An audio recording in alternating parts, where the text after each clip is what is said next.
episode 17 of the Breaking News Bears podcast. My name is Mateo Ruiz. I'm joined today by Evan Davis and Mary Russo as usual. Welcome back, boys.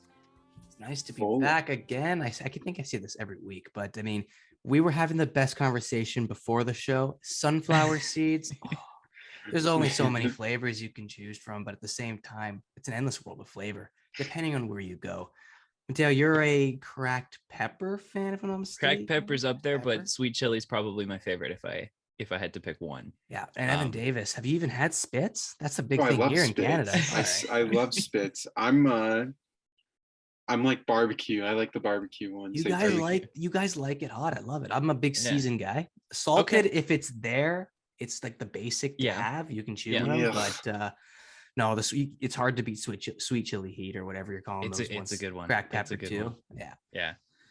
But Evan, you have a hard time finding Spitz in LA, don't you? Yeah, we do have I don't know. I also just don't go to like the gas station and just like pick up sunflower seeds. Like I used to when I played baseball, but that was like on the trips where you're driving. Like for us, we have big league dreams, so it's like all the replica parks, and you're driving in like just middle of nowhere where there's just one gas station on the freeway, like off the freeway. So what's the coolest replica park you've played at?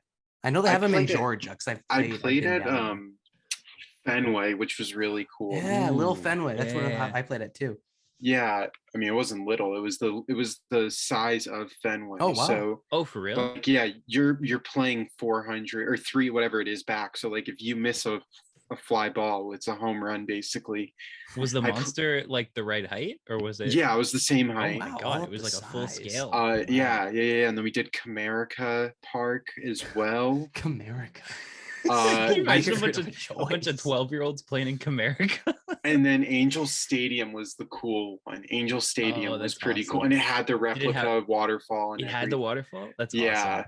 Now, I think Angel Stadium might be the equivalent to like the most similar, just because the fans, there's probably no fans watching those games, and there's no fans watching Anaheim. But they've got the big grass area out in the outfield. It is a sick diamond, though. It's a nice field. That was pretty cool playing in those replica parks for like tournaments and stuff.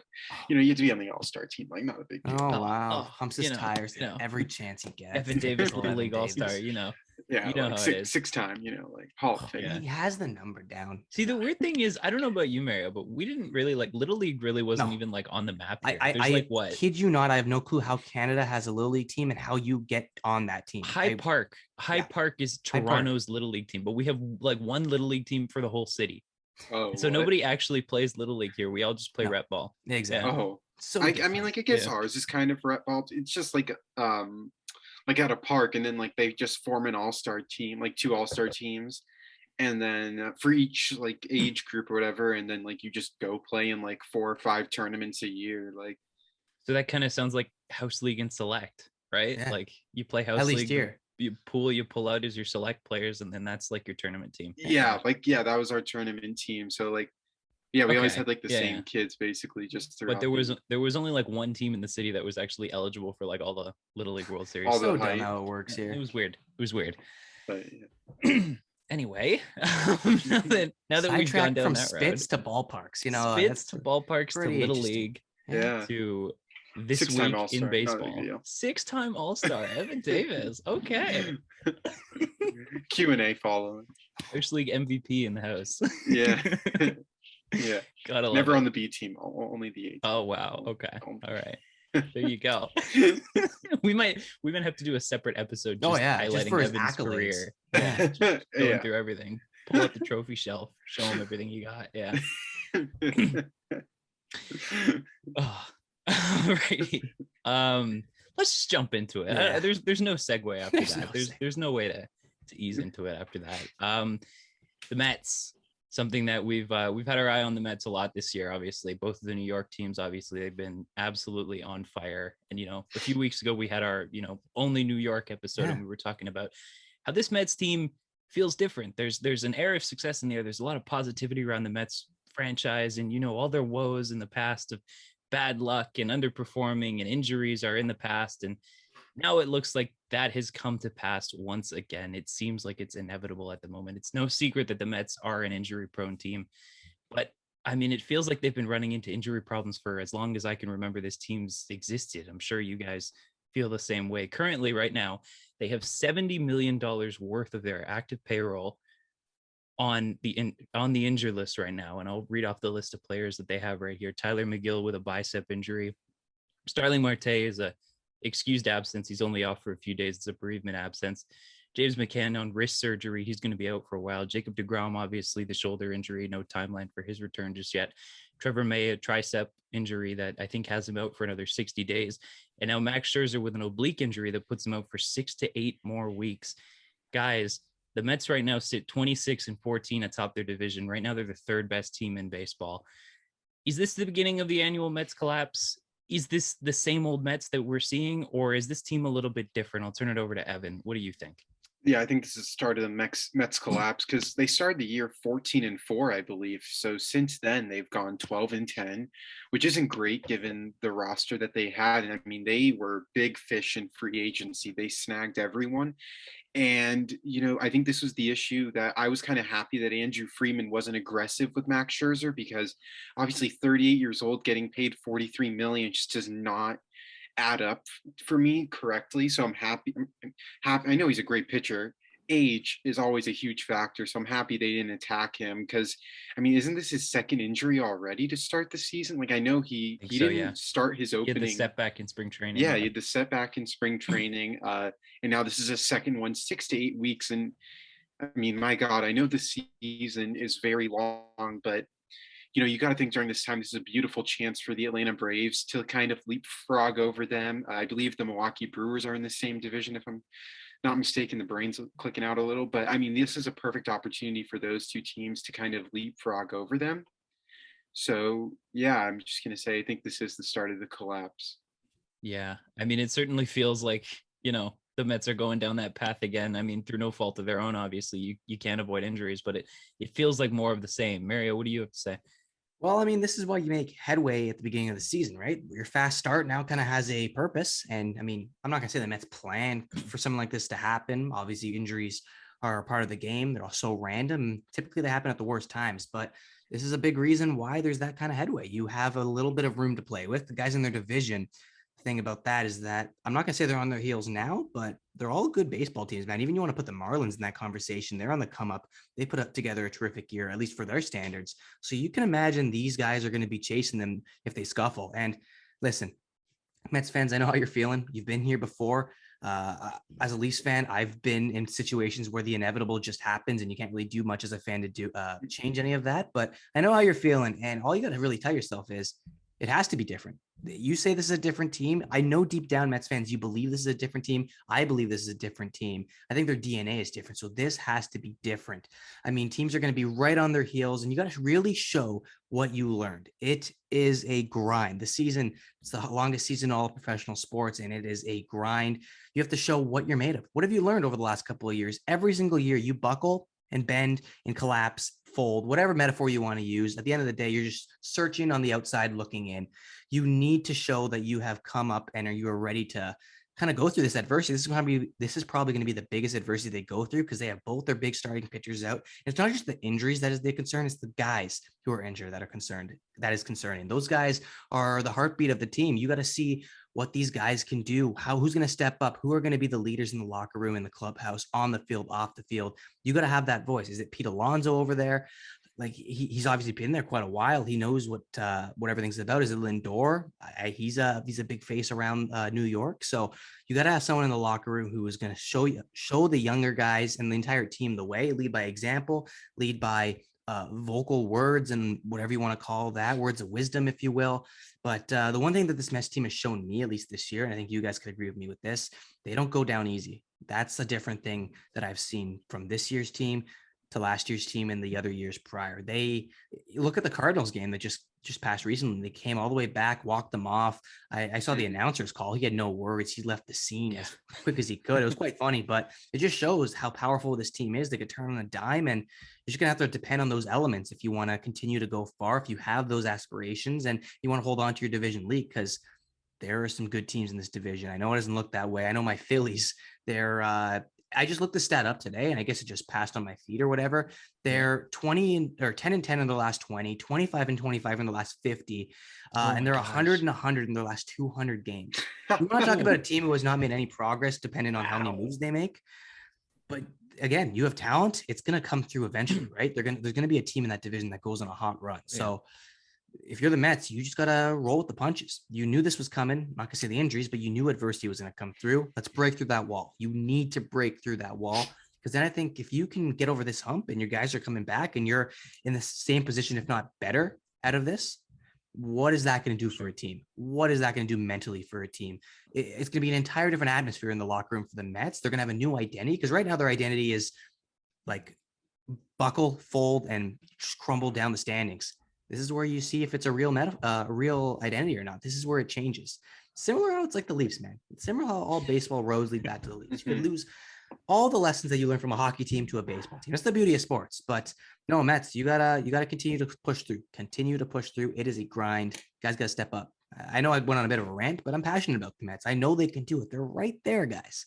They're right there, and they're gonna get a speed bump here and there. This is a big one. Let's see if they can pass it. I think as well, if you want a reason to be positive about the Mets, I mean, this team obviously wasn't afraid to spend big in free agency, and in doing so, they got really deep. They got really deep. And, you know, a lot of injuries to the starting rotation. Obviously, DeGrom and Scherzer are huge, but guys like McGill, who stepped up for the injury for DeGrom and was huge when he was playing, obviously now with the bicep injury, they've had guys come up. They've had guys come off the bench, come up from the minors and fill those positions. And you know, they've done very, very well. And the depth of this team is definitely a strength, which is something that we haven't been able to say about the Mets for as long as they've had these injuries concerns, for as long as all the way back to 2015, 2014, when they've, you know, had all these injuries. We haven't been able to say that the Mets are a deep team. Mario. No, I want to ask you this question, because I just thought of this when you were mentioning all the injuries and obviously the guys who are on that injury list. Listen, injuries are nothing new to the New York Mets. Yeah. They have seen it time and time again. But I don't know. I haven't seen this many baseball teams or even sport teams in general go through this amount of injuries. Do you think if you maybe peek behind the curtain and say, like, is this something on the coaching staff or the training staff? Like, I know injuries are so unavoidable. It's so random, but when you're looking at how many years it's been in a row where this team continues to hit a speed bump with injuries, you got to think, like, is there anything strange going behind the curtain? Because I would kind of consider it a little abnormal. No? I don't know if it's necessarily something strange, but the Mets, you know, you go out and spend in free agency. The players that are available in free agency are older players, right? Who are more injury prone. And obviously we've seen that the league has trended, not only in baseball, but in every sport, has trended to, you know, young players run the league now, right? It's better to have, you know, a young player who has a chance to develop into something than have an old player who's, you know, going to get injured and is in the declining part of his career. But that's kind of the approach the Mets took. They took a win now approach. They took an approach to contend, and they signed a lot of older players. I mean, McGill excluded from this list. Marte is above 30. McCann, I believe, is above 30. DeGrom is above 30.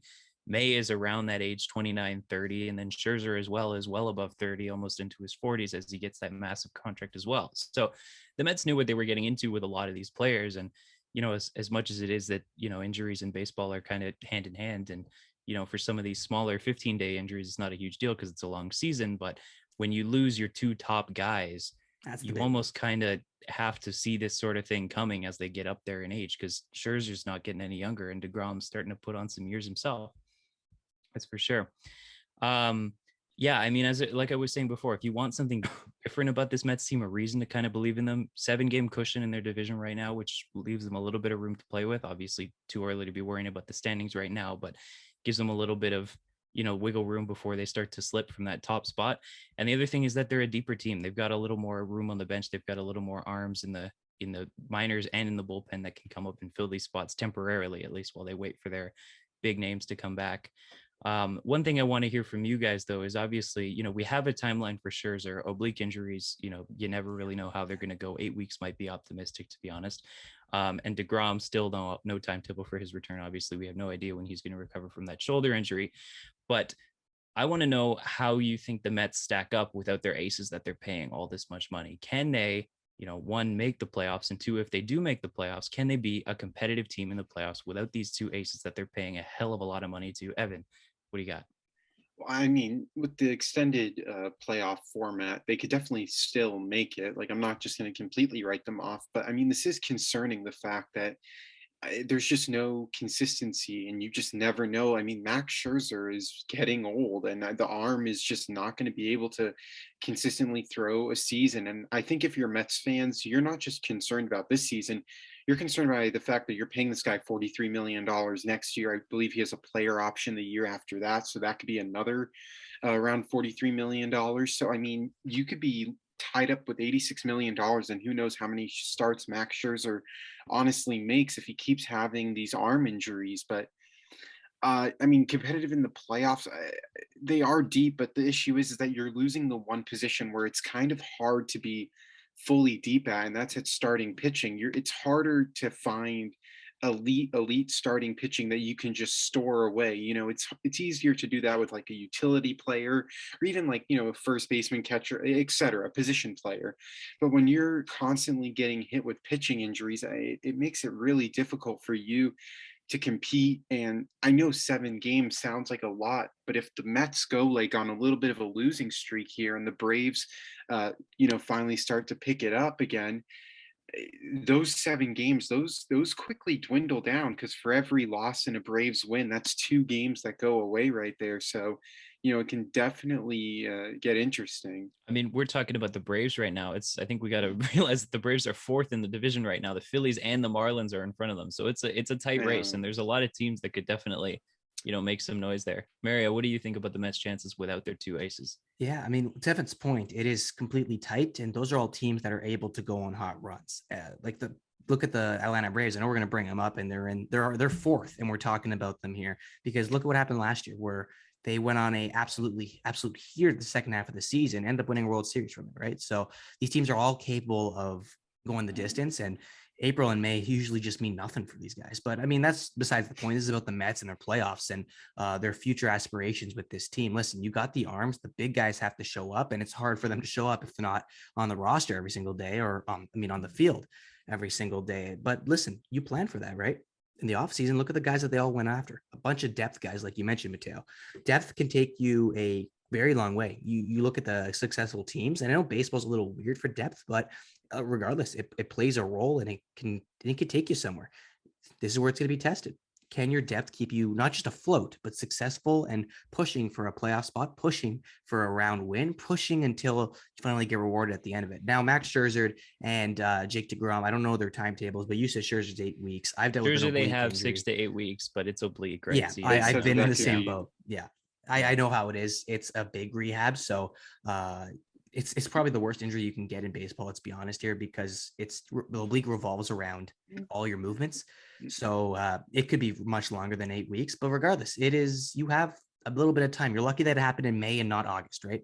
Yeah. You still have time to pick up the slack if you do end up going the other way. But no, I think these guys are made to go to the distance. They can go to the playoffs. Obviously, the expanded format does help. And these guys, if they're healthy by playoff time and heading in, I know we're talking long down the road, but you need to keep it down to just 1 injury a year, maybe 2. You cannot go anymore. If you're getting 3 injuries for both these players, respectfully, then you're going to maybe be kicking the bucket a little bit, because your big guys have to be playing if you want to go far. So yeah, they'll make the playoffs. Yeah, they'll go on a run because I think their depth is just that strong. But if these guys still get a little bit tossed around and a couple more injuries here and there down the season, things can get a little slim really fast for the Mets, because you need your big guys to show up, and they can only show up if they're playing, right? So that's my take on the Mets, their injuries, and their playoff aspirations that revolve around all of that.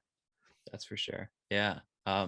Maybe switching gears now, a team you mentioned showing up, a team that really has showed up this year to kind of, subvert all of our expectations, especially the 3 of us on this podcast. We may have some owning up to do. The Minnesota Twins, leading the AL Central right now, 3 games up on the 2nd place White Sox. They're the 10th best offense in the majors by OPS, 8th in home runs, and they're the 5th best pitching staff in MLB by ERA. Before the season, we didn't even want to talk about their pitching. When we did our rankings over there, we talked about, I think it might have been the Cy Young thing, and we skipped it because we legitimately didn't think that this pitching staff would have anything to offer. They're the 5th best in ERA. Not the perfect measure, but obviously, it's ERA. It's hard to argue with that stat. We thought they'd be terrible. They're blowing a lot of teams out right now. They've had a ton of success, but the interesting thing I'll point out right now is that their season's been a little bit puzzling. fourth best home offense. They're only 25th on the road by OPS, but still they've managed to hover around 500 on the road, stay afloat, and win a lot of their home games right now. Hasn't exactly been pretty. Byron Buxton's been amazing. You know, the average isn't necessarily there, but the OPS is above 900. He's got 11 home runs already. With that kind of speed and defense in the outfield, he's definitely, you know, having one of the best seasons that we're seeing from any player in Major League Baseball. And he's definitely carrying the load for this Twins team. But overall, it seems to be, from everybody else, a real team effort behind him. And so, question I have for you guys is, Twins kind of came out of nowhere this year. Where do you guys think most of the credit lies? Which player is you know, kind of playing second fiddle to Byron Buxton here, Mario? I can give you a player quite easily, but I can also give you a team that's actually feeding into this, buddy. The Chicago White Sox. What is going on, man? I know I'm going to admit that I was wrong. The Twins are a different team, but we all were on the same page with the White Sox saying they're going to run the division. And I know it's May. It's May 20th. They have a lot of time left, but guys, get it in gear. Jesus Christ. It is stop and go, 5-5 in their last 10, a minus 27 run differential, which the Twins, I believe, had a plus 21. So a very wide margin between the two, and they're 3 games back from the Twins. So there's obviously a lot of headway that can be made. And listen, Sano, he's been out with injury for the Twins. I believe he has a knee injury, and he hasn't even been clicking since he's out. And a player that has been clicking along with Byron Buxton is Luis Arias, 323 batting average. He's a guy who hits for the batting average, but it's nice to see him getting on base a lot, 425 on base percentage. And he's a guy at the top of the lineup where he's like a leadoff hitter, second guy, whatever you want to call him. He doesn't have the wheels like Buxton, but he's definitely got the contact of the vision, and he's quite clutch in a lot of situations. So he's been a big contributor to their success thus far. But this is the big questions that you got to ask for the Twins. We made a lot of mistakes. I will own up to it. The Twins are a different team, and quite frankly, looking into their team heading in, there was nothing you could really look at besides, hey, Carlos Correa is here. Let's see what he can do. But even him, he's been terrific, but not the Carlos Correa that we know. He can play a lot better. And if he does, this team can really be scary. But there's a couple questions that got to answer. Are they built to last? I mean, how deep are your team? We're just talking about the Mets, how they prepared for depth. I don't think the Twins in the offseason prepared for depth. They prepared to just scrape by. That's not good enough if you want to actually be a contender. Do I have them as contenders?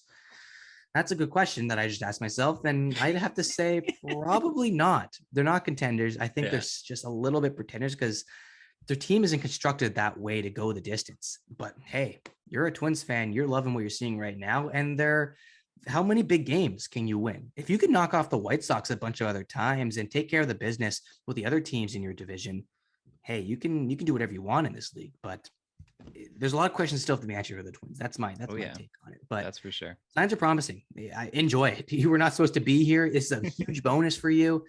Just live it, man. Live the Twins, because nobody thought they'd be here, including us. And we own up for it. We own up for it. We'll own up for it. We'll take the L. I'd say me and Mateo. I don't know about Evan Davis. I don't know if Evan's ready to give it up just yet. Evan, are you ready to own up? Are you ready to take the L on the Twins or no? No comment. No comment. No, come on. I'm kidding. Well, I mean, I don't think anyone really expected Sonny Gray to be your number one and have success. But I mean, the AL Central is such a freaking joke. Like this is the worst division in all of baseball. And I know everyone was saying it's the NL West for a while. It's the AL Central. I mean, it's so bad. The fact that the White Sox are 19-19 and that's good enough for second place in their division is like, it's actually laughable. It's insane. And the White Sox, I think I said this at the like when we were doing like our like preseason predictions or whatever it was, but I think the White Sox are so overrated. And I just think, I mean, the only reason they were making the playoffs and winning 100 games is because they're playing glorified AAA teams every day, basically, unless they play a team outside of their division. And this is why they were always getting slapped in the playoffs by whoever their opponent was. But I mean, I give credit to the Minnesota Twins. I guess the only concerning thing is just like consistency. Obviously, if you're 5th best at home but 25th on the road, like that ain't gonna hold up too well for too much longer. I mean, it's mid-May now. still have time to readjust that, but you got to make sure those numbers align a little bit more. Like I think if you're fifth best at home, but maybe 15th on the road, you could definitely get by with that. But you definitely got to be middle of the pack on the road if you want to be competitive down the line. But I think another, I don't really know. I mean, this the White Sox. I don't know what's going on with I'm trying. Liam Hendricks. I mean, this guy's been turning into like Kenley Jansen at his prime with all these blown saves that are going on. I mean, I don't know what's happening. I saw Kenley Jansen blew another one yesterday, made me happy. But happy. Ouch. But I mean, seriously, Liam Hendricks has really not helped this team. I remember like he gave up a grand slam to Josh Naylor, which they ended up losing that game. And I know like all these games are in May, but divisions are always competitive. Have we really seen a division, maybe besides the NL West with the and even prior in other divisions, where a lead is more than like 5 games, let's say? I mean, every game matters down the line. And the fact that the White Sox are struggling, and we thought that they were going to be even more competitive with, Dylan Cease has been incredible this year. They did lose Rodon, so maybe they're kind of showing a little gap there. I mean, Carlos Rodon now has like a sub-2 ERA with the Giants, so that's definitely a huge arm that you're losing. But God, I don't know if this is just like a slow start. Like I'm genuinely worried about the White Sox moving forward, because they just, they might win the division just because it's the Twins. I don't see them holding up, but if they do, I can't imagine them winning a playoff game by any stretch. See, the difference between what I find between the White Sox and the Twins, which I never thought we'd be having this conversation, but here we are. The White Sox are built to go a full MLB season and then some. That's how they're built. That's how their offseason was planned to pursue the upcoming season. So they are heavy duty tested, heavy duty built.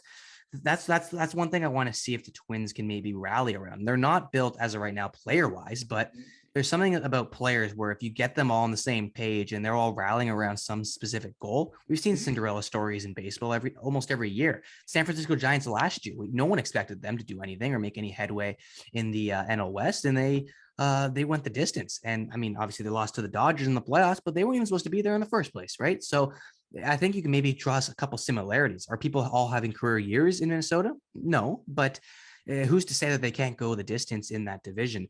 I don't want to see the Twins tread water. That's the one thing. The difference between Chicago White Sox and the Twins is that the White Sox are never going to be treading water. Once they're on, and they'll stay there well around a successful momentum swing. The Twins can't be like that, because once you tread water, you panic, and then when you're panicking, you sink, right? It's just human instinct. Twins can't be in that same page. They got to be treading water and then working their way up to finally swim and go up, or not against the current, rather, because if you're going against the current, you're going to be hitting a lot of rough spots. But go with the current and go as far as you can, because everything up to here is a bonus. But I can't believe we were talking Twins and mixed all the White Sox stuff into it, because I think that just does play a massive role in why they're so successful, because the guys behind them are just not doing anything, right? You can't really talk about one without talking about the other in that division. I mean, it's a competition of who's going to be the least bad team. Like it's like politics, man. Who's the best of the worst? Whoever makes the least mistakes is going to win that division. And right now it's the Twins, and they've gotten a lot of production out of guys who, us and the rest of the baseball world really didn't see a lot of production coming out of pitchers that came out of nowhere. Guys like Joe Ryan, who were pitching to like a 2-something ERA. Sonny Gray's having a career renaissance. That whole pitching staff is on fire. The offense is crazy at home, but it's a matter of who's going to play the cleanest baseball, who's going to make the less mental mistakes, who's going to make the less physical mistakes, and how that translates to wins. And right now, you look at run differential, and I'm pretty sure the Twins are the only like positive team in the division. Oh, Cleveland's +2. Sorry. And Cleveland's +2, but still no other team in that division deserves to be at the top. The Tigers certainly don't deserve to be up there. The Royals are, the Tigers. Yeah. The Royals have no direction. And then Cleveland and Chicago are hanging on, not because they're having good seasons, but just because they're not playing as bad as the Tigers and the Royals. It's a rough division. There's not a lot to love there, but you kind of have to figure that the White Sox, with the talent on their roster, just over 162, are going to eke it out. But it's concerning right now to see the Twins above you 3 games right now this early in the We're season. heading into That's for June. sure. Like Yeah. it's obviously there's time to turn it around, but I don't think any of us expect the White Sox to be 3 games back. I know it's not a big deal, but 3 games back from the Twins. And why would the Twins be in that position? right? I would have guessed maybe the Indians, if anything, or sorry, the Guardians now, if anything. But it's so strange. And that division, like, when is it going to be turned around? Like, when are teams going to start flip-flopping here? Because it's going to be like, the Royals rebuild. Yeah. I thought they'd take maybe a somewhat of a little step forward, but Yeah. I mean, Bobby Witt Jr., I was extremely high on him, and he hasn't been doing as much as I would have liked. Like the Tigers, I thought they'd take a step forward too, get a big sign like Javi Baez, maybe inspire some guys to come around you. And no, nothing They at took all. a massive step backwards. They might even be one of the worst teams in the league, actually. You want to talk about, I mean, I use the word overrated. Javi Baez is overrated. I'm sorry. He did take a fall in his career, man. Like, after the World Series, it's been going south. Like you going from wanting Carlos Correa to going from getting Javi Baez is like wanting a Tesla and then getting like, I don't even know, like a 1980 fucking Pontiac. Chevy. Like, I don't know. Like Javi Baez is so trash. Oh my gosh. Sorry. Yeah. I just words from Evan Davis. I mean, am I wrong? Okay, but am I wrong though? Like this dude strikes out more than like the next guy. I mean, and they're paying him what, like $30 million? Yeah. Like it's the games not pretty so far. Yeah, the games that I watch, it looks like he wants to hit a home. He reminds me of Cody Bellinger, just hits righty instead of lefty. Also, was it just me that thought like when Javi Baez signed in Detroit, like a real all or nothing power hitter, strikeout, home run kind of guy? Why do you sign with Detroit? What about that park, playing 82 games at that park? What about that is, or sorry, 81 games at that park? I'll give you 165 million reasons why I would sign that. I don't give a shit. I'm just saying, it's like you knew the offensive numbers were going to take a downturn, but Javi Baez is not performing to expectations. Do you think he cares? I mean, he's got his ring. He's happy. How much term he's got on that deal? 6 years? 6 years? Yeah. 6 years. So I guess you're hoping by the time you get to that 4th, 5th, 6th year that Detroit's in a better position and you're going to be a leader there and you're cranking. I'm not even going to say cranking. Dude, you're hoping by the first year. Oh yeah, Nick Castellanos. Oh God, yeah. Like the American League Central is just so weird. Like I can't believe all the conversation we have is not for the great. It's just mocking them. Like it's the twilight zone of Major League Baseball. It is. Where people go to die. Oh my gosh. It's forward. It's a strange place. It's a strange place. A little bit more of a positive note here.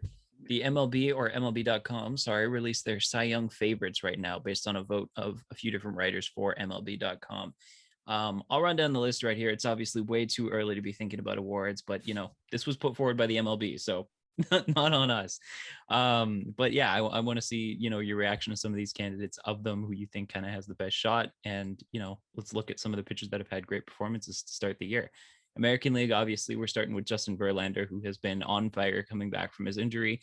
Kevin Gausman of the Toronto Blue Jays, the war merchant.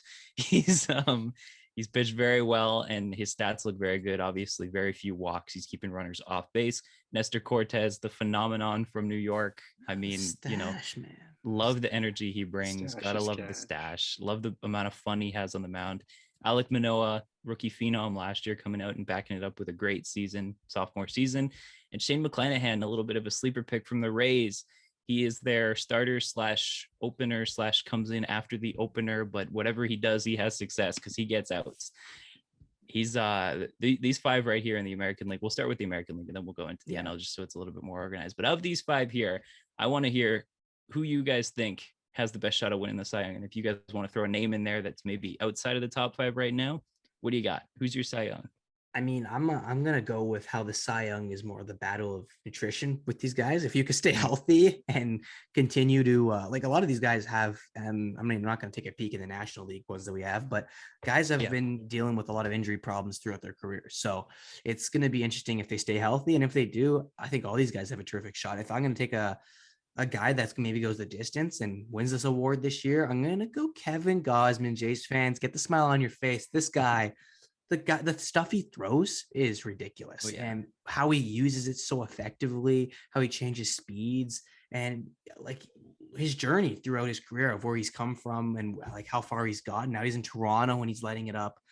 It's hard to like say no to all these guys. I know I want Esther Cortez because this guy's come out of left field and has got the sickest mustache in the game. Yeah, he's definitely the guy I want to win. But if I'm being realistic here, Kevin Gausman, what he's done is unmatched, and I think he's going to have to get credit for it eventually, right? And a terrific season last year, a terrific season this year. You're talking a guy who can be a Cy Young favorite in the upcoming years that follow. So I'm excited to see how this one plays out.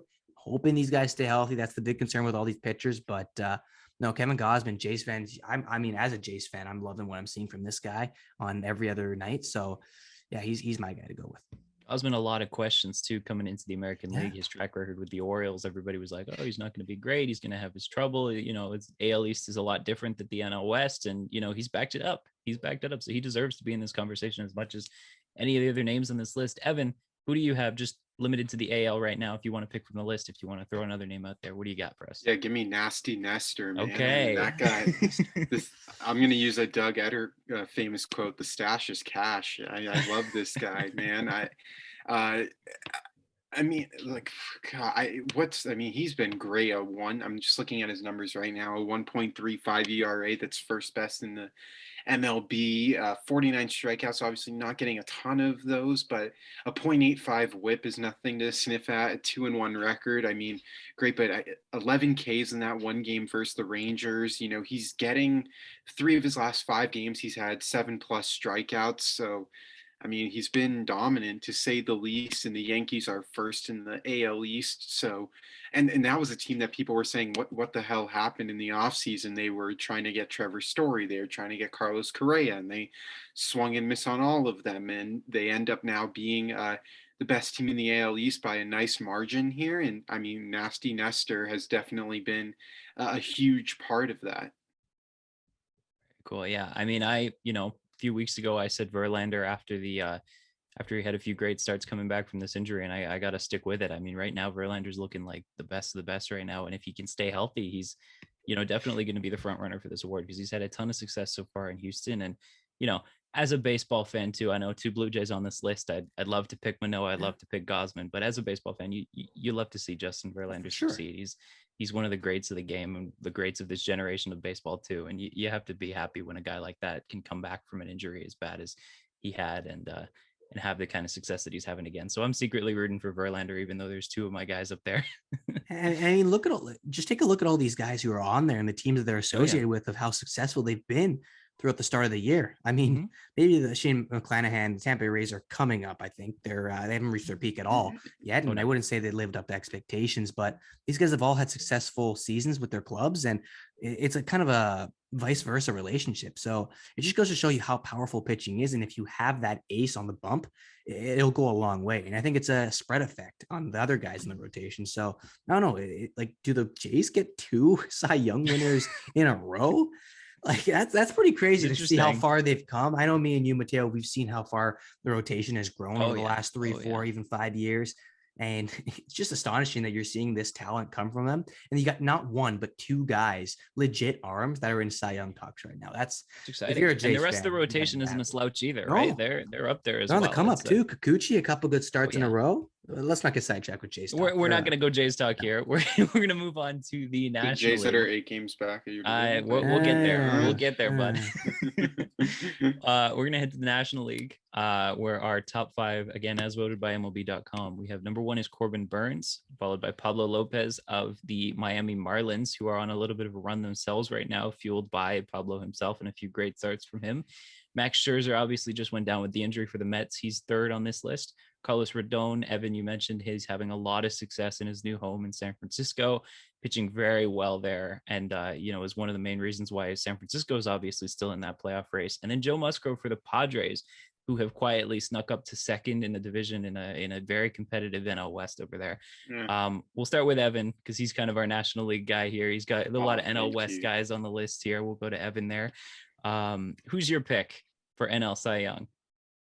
Well, yeah, I mean, first, I just want to say I'm surprised that Corbin Burns is first because he only has 1 win in 8 starts this year. So, I mean, he hasn't been like maybe we pumped the tires on the overhyped a little. I mean, the fact that you're 1-2 does not mean, that should not be a Cy Young. Is this the 80s? You're going by wins?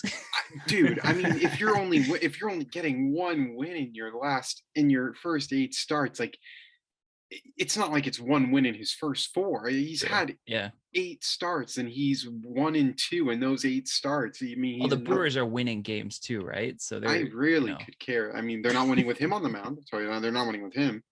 He's not the reason why they're winning. But if I did have to go, I mean, I'm gonna get hated, but I don't think anyone of my buddies watch this. But I'm gonna go Carlos Rodon for the Cy Young. I know a Giants pitcher, whatever, go cry about it. But I mean, he's been really good. And I had the privilege of getting to see him when I went to the Dodgers and Giants game. And I mean, he's nasty. You know, he had one little blunder in that game, but then other than that, was absolutely dominant throughout. There was a point where the Dodgers had fewer hits but more runs just based on just pure luck of the draw of what happened. But I mean, Rodon definitely limits the pitch count. He's able to get guys out. I've noticed that the fly ball was definitely the number one way, definitely more than the ground outs for Rodon. But to come over from AL to NL to continue to be great, we saw, I'd say, a little dippage last year with the Chicago White Sox, but he's been nothing short of amazing with the San Francisco Giants. Only got 2 years with them, so definitely smart on him to get another big payday in the future, if that is with the Giants or if another team tackles him in the market. But yeah, I'm going to go with Carlos Rodon. I think that's a good pick. I think I was surprised to see him that low at 4. I mean, obviously, I it was might have been surprised to see before Corbin Burns that high. Might have been before the Scherzer injury, honestly. So that's probably got something. Well, to do that with just happened like 2 days ago. Exactly. Yeah. So, Mario, who's your pick? And feel free to go off the list. I'm surprised Evan didn't. I know Walker Buehler finished 6th here. So, he did? Yeah, he did. I mean, Buehler's had a few shaky ones. I was thinking it, but I would put Rodon over Buehler. Okay. We'll throw the bias out the window for a hot second. This is growth, Evan. We're proud of you. So much growth.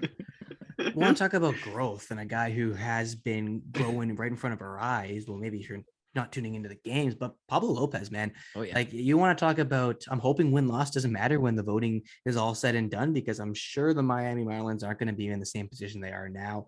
But he's I believe he's 4-1, if I'm not mistaken, this season with the Marlins, and he's got a massive advantage from over these guys in the ERA category. I think he's one of the lowest ERAs in all of baseball amongst starters. So I think those stats speak for themselves. He gets the Ks. He's doing it on a team that isn't really known to produce such great pitching. So I would love to see him go the distance and keep this up. And I think he has that sort of Cinderella magic in him to have that one awesome year, and then maybe in the following years continues to maybe sit around that level. So Pablo Lopez is my pick. And Carlos Rodon, if you want to look at him, Evan, I know you mentioned him.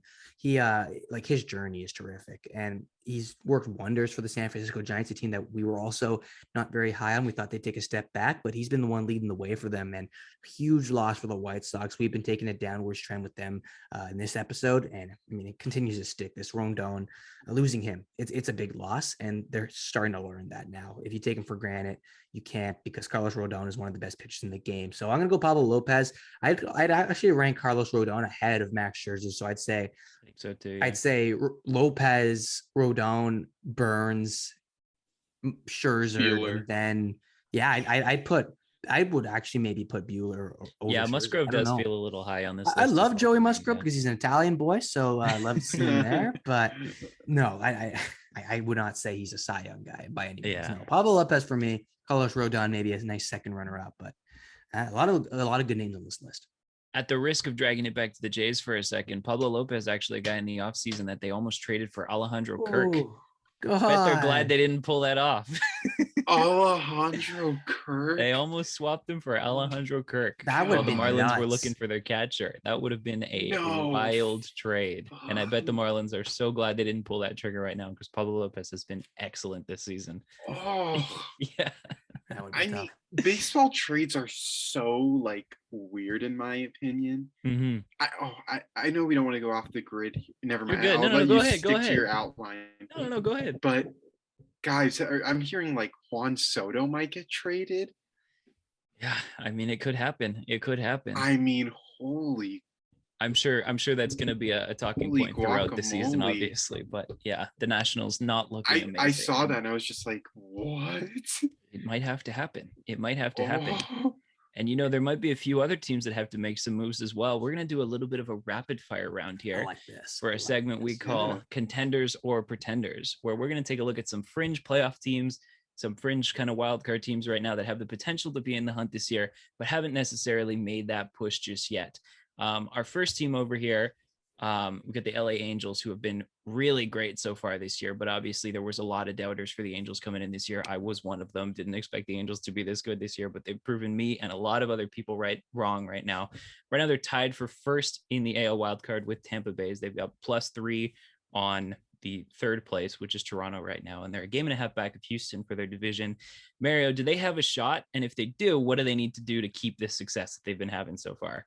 Yes, they have a shot, and yes, I was wrong, and yes, they got to continue to get good pitching, man. Like you take a look at how fast things can turn around if you just get that one Achilles heel that's been getting you throughout the last 3, 4, even 5 seasons. If you get that right, it just kind of shows how the potential was always there, because the Angels didn't make too many changes in the offseason, nor do I expect them to make that many changes going forward. But if they can add a couple arms, or you don't even want to change anything depending on what is right in front of you as the trade deadline looms. But no, man, this team's getting pitching. That's the big thing for them. And the offense is just always pulling their weight. And Shohei Ohtani, dude, is just a different breed. He continues to flex his muscles over the baseball world. And I'm not going to put it now, but he can also still be an MVP conversation because he's now getting even better production on the bump as well. So he's getting it done with the bat, but he's also, I think he had 11 Ks in one of his last outings or so. Like he's been really good. Mike Trout, we mentioned maybe taking a little step backwards, slowing down, but no, this guy not at all. So wide. So if he's healthy, you're in trouble, and you don't want to be playing the LA Angels, which I love saying. You don't want to play the LA Angels. I've never had to say that. I'm happy because this team always had potential. Now they're living up to it with pitching. Taylor Ward as well. A lot of guys that are really having great seasons for the Angels. We're going to keep it rapid fire here. I'm going to give Evan the next team. We've got the Texas Rangers in the AL West right now. They're third in the division, 2.5 games back of that third wild card spot in Toronto. Evan, they stole your boy Corey Seager. What do you think of the Rangers' shot this year? They're hanging in there. Do they have playoff hopes? I mean, they got good of a shot making the playoffs as I do making the MLB. I mean, if that doesn't answer it for you, but we'll just go with that there. Only 2.5 out of it right now. Only 2.5. They're hanging in there. I know, but look, that's 2.5 now, but like as the season progresses and we actually get like midway through the year, I mean, like this team just doesn't, like when John Gray is your number one, are you really contending here? Like, are you really doing anything here? Like John Gray? I don't know. I mean, Marcus Semien has just been god awful since coming over to Texas. Does he even have a home run? Do we have the same amount of home runs as Marcus Semien? I watched him hit a home run, so I'd have to say yes, he has a home run when he played in the opening weekend. I mean, I have him in Toronto. fantasy, but this dude's as quiet as a grave. I haven't. Does he have? I'll check. I'll get the stats for you right now. You can keep going. Well, I have it on. No, he's got no home runs this year. You're right. What? 0 home runs. I thought I saw him hit one. No, and a sexy 8 RBIs, and he's. I don't know. I dropped out of calculus, but 25 for 143 bat. Like, ugh. Yeah. He balled out though. He got his paycheck. You don't need calculus to know that those aren't good stats. Yeah, that's not good numbers. So I mean, even when they got these two guys, I just thought you're spending money in the wrong places here because. And I think that was the issue with I know I'm ranting, but it's the issue with the Angels for a while where it's like you're spending so much on offense that you have nothing left to spend for pitching. And I was always saying, the Rangers could score 11 runs and lose 12-11. Like it is very possible that can happen here. And I mean, just it did happen on opening day to them. Oh, wow. Yeah. Well, thank you. They proved you right straight at the gate. Yeah. Yeah. I mean, first game, I was like, how you doing? But yeah, no, pretenders for sure. Yeah. Okay. Mario, a team I'm pretty sure you were a little higher on than they are right now. Obviously, a little slower at the gate. The Seattle Mariners, 4th in the AL West, behind the Rangers. Still, that number's wrong there. I have 2.5 games back in Toronto. They're a little further back, if I'm not mistaken. Mariners slow start. Do they still have a shot this year? The way that the West is shaping up, I'd have to say no. Like if they wanted to capitalize, they'd have to have capitalized out the gate. I don't understand what is wrong with this team. They made the right moves. I love the moves that they were making. They got in the pitching. They brought in. I would like to see a little bit more arms, but they hit along some of the things that they had to hit on to be a little bit more successful and take that next step forward. And it's just the production that they're getting. Yeah, they made the right moves, but it means nothing if the guys don't execute at the end of the day. They haven't gotten any execution. I don't see them getting more execution than the guys above them in this division, which is why I got them at pretenders. It's just an ugly sight to see these guys continue to struggle. And I got a nice rookie coming up too. Julio Rodriguez. Yeah. He's great. He's going to be good in the future. Yeah. He's going to be the guy they build around. Ty France also having a good year. They got some guys that can play, but it doesn't matter how many guys you got play. They all have to be playing at the same time. They all have to be playing well. The guys up above them in the standings have those kind of things. They don't. Yeah, Mariners. And that's why they're pretenders for me. Mariners haven't really been able to put it together this year. Another team that hasn't really been able to put it this year, the Red Sox, who, we looked at a few individual players last week that might have been contenders or pretenders. And, Trevor Story really shut you guys up. Yeah, Mateo hits again. Oh, man. No, but let's look at the team as a whole this time. Evan, they are fourth in the AL East, 4 games back of that third wild card spot. Do the Red Sox have what it takes to make some noise in a very competitive division this year? No, they don't. And which is weird to say because they were on pace for 100 losses at one point. I just think the issue with the AL East and how competitive it is that if you dig yourself into a hole at the very beginning of the season, it is going to be very, very hard to dig yourself out of that hole. And again, 162 games and 2 weeks. We saw this with the Cardinals last year, how a stretch of a month completely changed their season. They went from being an afterthought to one run away from eliminating the Dodgers in the postseason. So a lot can change, but when you just look at the Red Sox and how they're only maybe a game better than the Orioles right now, it's gonna be very hard. I know they're picking up a little bit of a win streak here, but God, I don't know what's going on with them. I know they lost Eduardo Rodriguez. Chris Sale's kind of just up and down. Nathan Eovaldi's been, I'd say, solid, but you needed him to take a leap. And I think the leap was too great of an ask, just given what they had lost with Rodriguez. So I'm going to say no. All righty. Sticking in the AL East, we got a team that a lot of people thought were going to run the tables this year. A lot of people's American League World Series choice before the season started. Right now, they're barely hanging on to that third wild card spot in the American League. 3 games back of Tampa and Los Angeles for 1 and 2, and 8 games back of New York for the division. Mario, the hometown Toronto kid, do the Jays have a legitimate shot this year? Can they hold on to that third wild card spot, or should we expect more from this team? I don't think the wild card's going to be I think they'll get there for sure. I think they should be still have their eyes set on the division because I know the Yankees I don't know what kind of lead they have up on them. I don't got the standings, but I know it's quite massive. It's a big hill on the Jays right now. It is a big hill to climb, but AL East is competitive. The most competitive division for a reason. It is so up and down. You don't really know what to expect, but I know what to expect from the Jays. I can see their bats. It always turns around, and it's going to be turning around the upcoming weeks or so. I can see that. They just need to face, and they have it right in front of them now, the Reds. They have to face a tough opponent and really get them, and maybe that gets the bats going because they just came off of a ugly stretch of baseball where they could not score guys in scoring position, cannot cash in, and the bats were cold, and the pitching was not there yet, but I still have a lot of problems for this team. They made a lot of headway at the beginning of the season, so now you're starting to see it catch up. Got to turn the page, and I think this team is more than capable, more than talented enough rather to turn that page. So they're still contenders in my mind. It's going to take a lot more losses and maybe another month of baseball that they just came off of to show me otherwise. But great team, and I think they have what it takes to go the distance. Yeah, and the comforting thing for a lot of these teams is that it's a long season. You got a lot of time to make up for your early mistakes. As a lot of these teams, I'm pretty sure, all of the teams we're talking about here, except for the Angels, have really underperformed so far. So long season for all these teams. Obviously a lot can happen. A team that we've discussed a lot today that I will pass over to Evan right now, the Chicago White Sox, second in the AL Central, as we've already said, a game back of that third wild card spot. And as we said before in the other segment, 3 games back of Minnesota. Obviously, a lot of people had them as the favorites to win the division. I know Evan wasn't exactly super high on the White Sox this year, but you almost didn't really feel like there was another choice. Evan, are these guys for real, or is this the White Sox? Is this the real White Sox that we're seeing right now?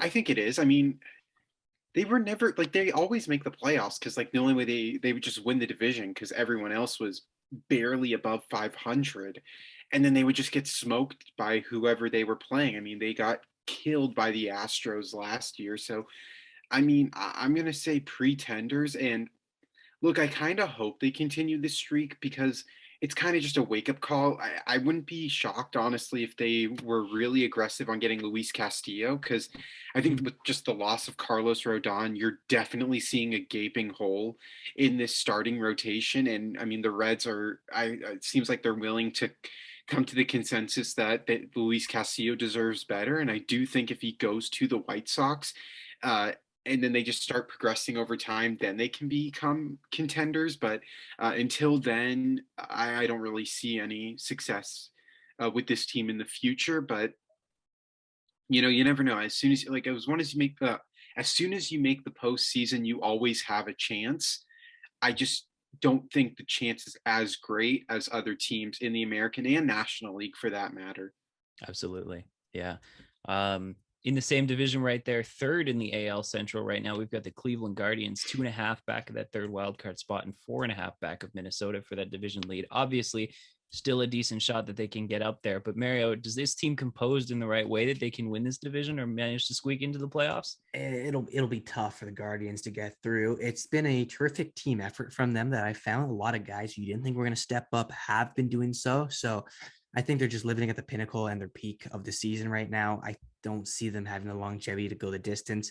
We were talking about the White Sox, how a little bit overrated, a tough start to the year, and I haven't really been able to get any momentum going, but they have the talent and the longevity to go far. They have the players that are tested and proven to finish in first place in that division.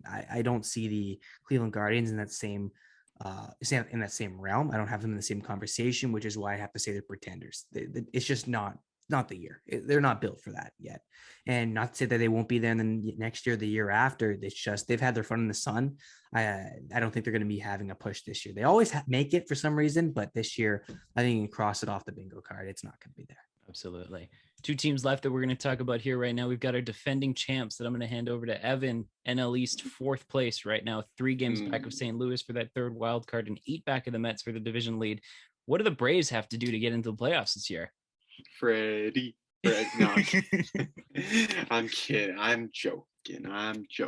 But I mean, at the same time, I'm kind of not. Like, I really do think that law, and I'm not saying it because, like, with the bias, like, I'll put that aside. I do think that was a really, really big loss, and I definitely, like, I think Alex Anthopoulos is one of the greatest GMs, like, in baseball today. I would definitely put him at least in the top tier of GMs. He makes really great moves. He did it with the Blue Jays, and he did do it with the Atlanta Braves. I mean, they won a championship because of what he was able to formulate with this squad. But I think that was just a huge, huge, huge loss. And I think the one thing that they need to do in order to become contenders is find the voice in that room. And, whether that is Ozzie Albies or even Ronald Acuna Jr., who's finally back from injury, I don't think it's a talent issue. They have everything. They have Austin Riley, Ozzie Albies, Acuna Jr., Max Fried.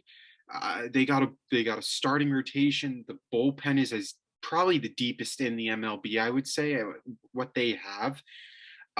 They have Matt Olson, who was incredible last year with the Athletics, but I just, when you lose your captain, and I don't like to we always bring the hockey references in. It's just like when San Jose, Mario, when they lost Joe Pavelski, they have not been the same since. And I don't know. Mario, I mean, I know Mateo, I know you don't watch hockey, but I'm getting those vibes where it's just like, they were a great team. They went to the Stanley Cup twice. Braves won a World Series, but once they lost that leader in the room, I mean, nothing was the same, and it hasn't been the same for the Sharks. And I don't know, like, unless the Braves find that voice in the clubhouse, I don't think it's going to be the same for them ever again. Freddie Freeman is just laughing it up. I don't know. Is he? Do you think he's laughing, or he's like kind of concerned because he has so much loyalty? LA. He misses LA. Oh. I mean, I also just think it's so cool, like having the whole family up in that club in the suite all the time. Like escape from the fire.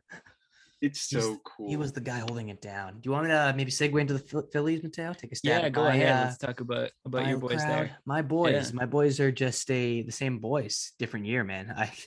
I'm gonna have to go with Pretenders again. I know it's early, and I know I'm probably gonna change my mind once they start mashing the ball out of the ballpark and the pitching starts coming, because they're a talented team. Where we heard this before, talented, best team on paper, and then no results from it. So I think I've said this way too many times than I would have liked on this podcast, so I don't have to say anymore. They're pretenders. We all know why they're pretenders, and it's been the same story every single season. So I honestly think it's a big management thing at this point. Like, you need to maybe, not going to say rebuild, because they're far from rebuild. They have the talent there, but God, new voice in the room or something to whip these guys into shape. Get an old school manager, like no remorse, make them run polls. I don't know what is wrong. They're so inconsistent. Stop and go.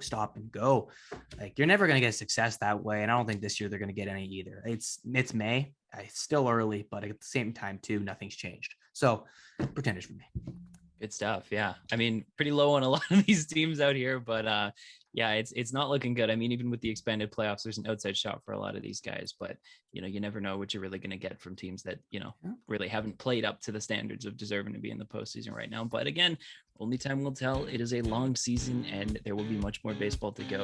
And we will be right here to cover all of it for you as the weeks come along on Breaking News Bears. Thank you guys once again for joining us. I'm Mateo Ruiz, joined by Evan Davis and Mary Russo. We've been Breaking News Bears. Have a nice day.